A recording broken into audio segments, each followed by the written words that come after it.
Hello students, मैं KL Verma Chitransh education point में आपका स्वागत करता हूँ। हम पढ़ रहे थे क्लास 10th में चैप्टर विद्युत धारा। कल हमने पार्ट फर्स्ट पढ़ा था और पार्ट फर्स्ट में हमने कल पढ़ा था विद्युत धारा के बारे में। विद्युत धारा क्या होती है हमने कल पढ़ा था। मैं आपको आज फिर दोबारा हम बता देता हूँ कि विद्युत धारा होती क्या है। तो इलेक्ट्रॉन होते हैं, इलेक्ट्रॉनों के प्रवाह की दर को, इलेक्ट्रॉन के प्रवाह की दर को विद्युत धारा कहते हैं। ठीक है गाइस, आगे बढ़ते हैं। आज का जो हमारा टॉपिक है वो है वोल्टेज। यहाँ हम बात करेंगे हिंदी में, तो विभव और विभवांतर की हम बात करेंगे। तो सबसे पहले मैं आपको बताना चाहता हूँ विभव के बारे में। हम डिस्कस करेंगे विभव के बारे में, ध्यान से देखना। ये हमने क्या बनाया, एक विद्युत क्षेत्र बनाया है। यहाँ पे क्या है, ये विद्युत क्षेत्र, और ये क्या है, धनावेश। जो ये धनावेश है ये अनंत पर है। कहाँ पर है? अनंत पर। ध्यान से देखिएगा, एकांक धनावेश कहाँ पर है? अनंत पर। इस एकांक धनावेश को हम कहाँ से ला रहे हैं? अनंत से एकांक धनावेश को हमने लाया है कहाँ पर? विद्युत क्षेत्र में। तो परिभाषा क्या बनी देखिएगा आप। अनंत से एकांक धनावेश को विद्युत क्षेत्र तक लाने में किया गया कार्य विभव कहलाता है। अनंत से एकांक धनावेश को विद्युत क्षेत्र तक लाने में किया गया कार्य विभव कहलाता है।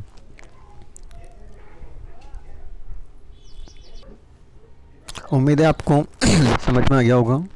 दोबारा मैं एक बार भी परिभाषा रिपीट कर देता हूँ कि अनंत से एकांक धनावेश को विद्युत क्षेत्र तक लाने में किया गया कार्य विभव कहलाता है। आगे हम बात करेंगे विभवांतर की। तो समझिएगा विभवांतर होता क्या है। तो ध्यान दीजिए कि ये क्या है, विद्युत क्षेत्र है, और ये विद्युत क्षेत्र में यहाँ पर क्या आ गया, ये धनावेश आ गया, और ये क्या है, यहाँ पर हमारा ए बिंदु है, और ये क्या है, बी बिंदु। तो इस एकांक धनावेश को, ध्यान सुनिएगा, इस एकांक धनावेश को ये एक बिंदु से हम कहाँ पे ला रहे हैं, इसको हम दूसरे बिंदु तक ला रहे हैं।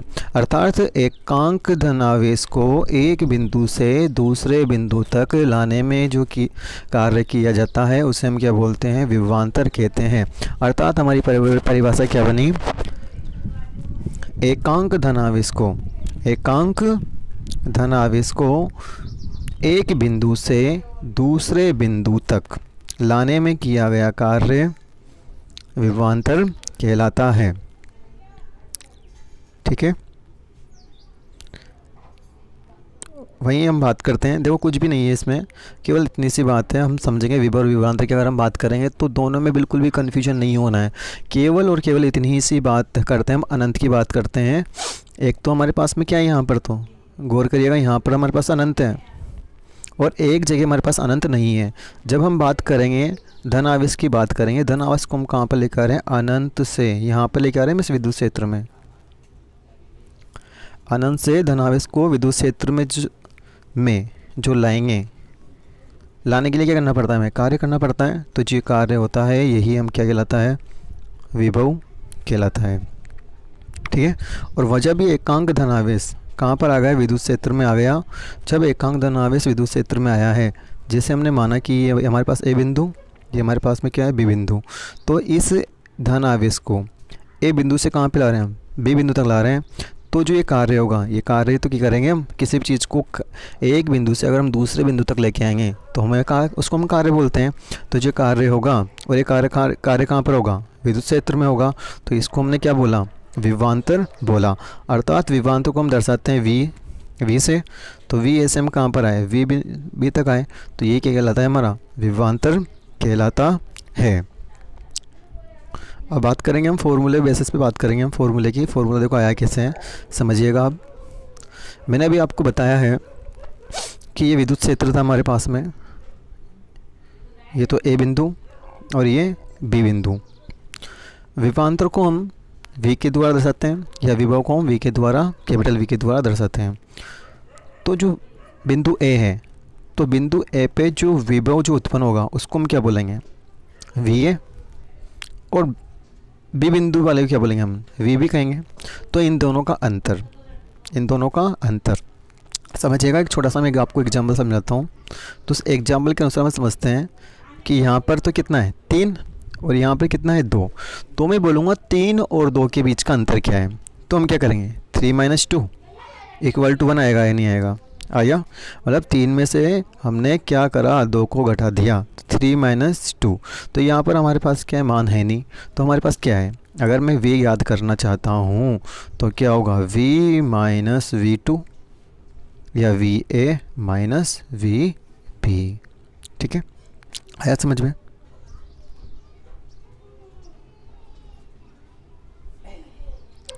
अब समझिएगा आगे, हमने बात करी विभवांतर की, हम इसकी बात करेंगे, समझिएगा ढंग से।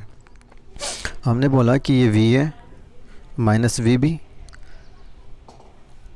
अब हम किसको लिखा रहे हैं, एकांक धनावेश को। ठीक है, और आवेश को हम किससे दर्शाते हैं, आवेश को हम दर्शाते हैं q से। ठीक है, और बात कहाँ क्या कर रहे हैं हम, एकांक धन आवेश को विद्युत क्षेत्र में के एक बिंदु से दूसरे बिंदु तक लाने में किया गया कार्य को W से रिप्रेजेंट करते हैं। तो ये क्या कहलाता है, विभवांतर कहलाता है। अगर हम यही बात करेंगे, विभव की हम बात करेंगे, तो समझिएगा विभव क्या है, डायरेक्टली थोड़ा समझिएगा आप। विभव क्या हो गया, विभव को हमने दर्शाया v से, अनंत से। कहाँ से रहे हम, अनंत से। और अनंत से हम किसको लेके आ रहे हैं, धनावेश को। ये धनावेश आ गया हमारे पास में, विद्युत क्षेत्र तक क्या कर रहे हैं हम, कार्य कर रहे हैं। तो W/Q1 क्या बना हमारे पास में, V बन गया। ठीक है, कोई दिक्कत यहाँ तक नहीं ना।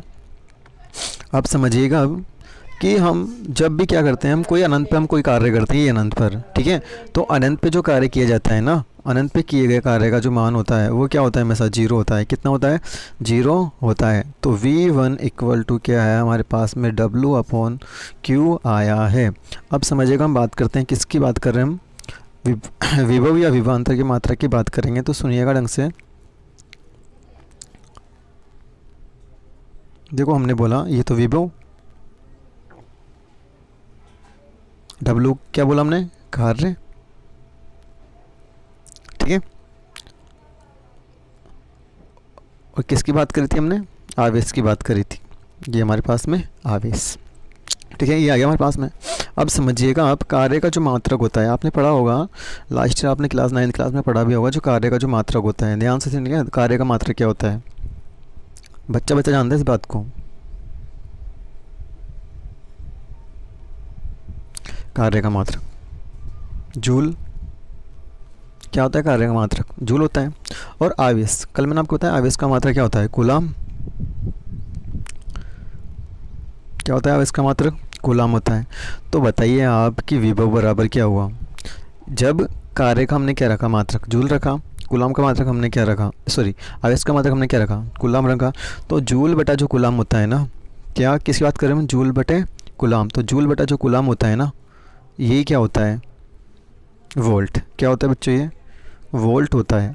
अर्थात इससे हमें ये समझ में आ गया होगा अब कि जो विभव का जो मात्रक होता है, तो विभव का मात्रक क्या होता है, देखिए क्या हुआ विभव का मात्रक बताइए मुझे। तो विभव का जो मात्रक होता है वो होता है हमारे पास में वोल्ट होता है, और जिसको भी हम किससे दर्शाते हैं, V के द्वारा दर्शाते हैं। दोबारा समझिएगा एक बार फिर, कोई अगर जिस बच्चे को समझ में नहीं आएगा दोबारा से समझ लेना। हमने क्या माना, कार्य का मात्रक क्या माना हमने, जूल माना, और आवेश का मात्रक हमने क्या माना, कूलाम माना। जो जूल बटा जो कूलाम होता है, इसको ही हम क्या बोलते हैं, वोल्ट कहते हैं। ठीक है, कोई दिक्कत नहीं ना। अब एक बात और आप समझिएगा, अगर हम बात करते हैं 1 वोल्ट की, किसकी बात करी हमने? 1 वोल्ट की। तो 1 वोल्ट क्या होता है?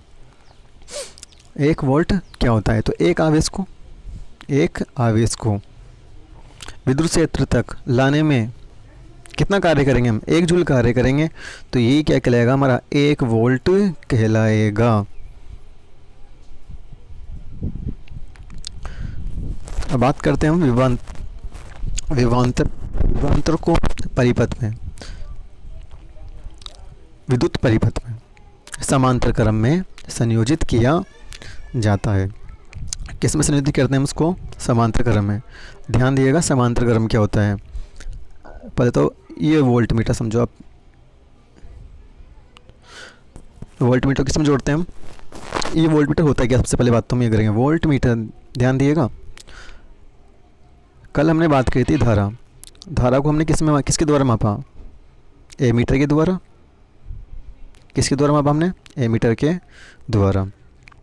जैसे ही धारा को किसके द्वारा मापते हैं हम? एमीटर के द्वारा मापते हैं। तो उसी प्रकार से हम किसको? वोल्ट को हम मापते हैं वोल्ट मीटर के द्वारा। किसके द्वारा मापते हैं? वोल्ट मीटर के द्वारा मापते हैं। अब इधर देखिएगा, आप ढंग से देखिएगा, वोल्ट मीटर होता कैसा है।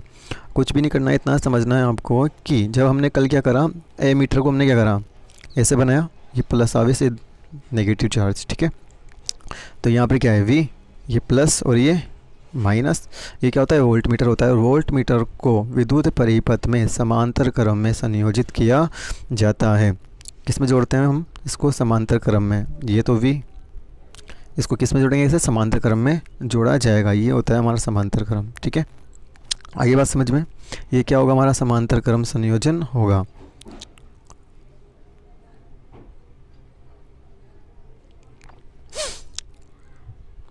आगे हम बात करेंगे, ये हमारे कुछ विद्युत उपकरण हैं जिनका उपयोग हम क्या करते हैं? विद्युत परिपथ में करते हैं। देखिएगा विद्युत परिपथ होता है कैसा है। देखो, ये जो सबसे पहले हम बात करेंगे विद्युत बैटरी या सेल की हम बात करेंगे, तो इसको हम बी के द्वारा दर्शाते हैं, ठीक है। ये क्या है? देखिएगा इधर, ये प्लस सिरा, ये माइनस सिरा, ठीक है। ये क्या है? प्लग या कुंजी। जो इसका जो उपयोग होता है, ये किसके लिए? सप्लाई चालू करने के लिए करते हैं अपन, ठीक है। इसके बाद में क्या है? ये प्रतिवर्ती प्रतिरोध, मतलब जो प्रतिरोध को जो मान होता है उसको कम या ज़्यादा करने के लिए इसका उपयोग करते हैं हम। वही हम बात कर रहे हैं किसकी? वोल्ट मीटर की। तो ये वोल्ट मीटर हमारे पास, हमने क्या बोला? समांतर क्रम में जुड़ता है। वही किसकी बात करी हमने? एमीटर की। क्या करता है? धारा को मापता है। और ये हमारे पास में क्या है? ये विद्युत बल्ब है, इसको हमने लगा दिया यहाँ पर, ठीक है। इस प्रकार से इन सब का उपयोग हम कहाँ पर करते हैं? विद्युत परिपथ में करते हैं। ये हमारे पास क्या है? ये जो युक्तियों के नाम, ये क्या है? इनके प्रतीक हैं। ज़रूर याद करना, ये हमें याद रखना है एग्जाम के पॉइंट ऑफ व्यू से, ये बहुत इंपॉर्टेंट है। कई बार 1 नंबर में पूछ भी लिया जाता है। आज के इतना ही, और मैं आज आपके लिए लेके आया हूँ एक मोटिवेशनल क्यूटो जो इस प्रकार है। अपनी नाकामियों को स्वीकार करो, अपनी नाकामियों को स्वीकार करो, अपनी गलतियों को देखो और सुधार करो।